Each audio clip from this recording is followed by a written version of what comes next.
किती अनप्रेडिक्टेबल आहे ना, त्याचं काल एक एक्झाम्पल पाहिलं आपण. तर त्याच्यामध्ये एक प्रतीक जोशी नावाचा माणूस होता, आपलाच भारतातलाच माणूस आहे.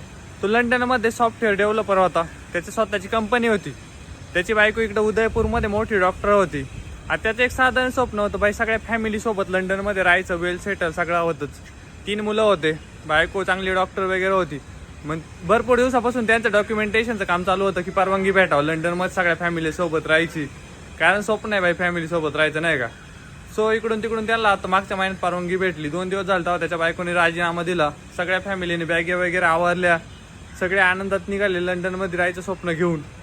पण अचानक प्लेन क्रॅश झालं आणि सगळं पूर्णच्या पूर्ण कुटुंब गेलं डायरेक्ट नाही का. सो कधी काय म्हणजे सांगता नाही येत. त्याच्यामुळे फक्त आपण जास्तीत जास्त लोकांची मदत करीत राहायची. आपल्यामुळे लोकांना कसा फायदा होईल पाहत राहायचा, फक्त एवढंच आहे. बाकी काहीच सोबत नाहीत. फक्त लोकांच्या आठवणीत राहू आपण, मेमोरी चांगल्या राहतील आपल्याबद्दल, बाकी काहीच नाही. बाय.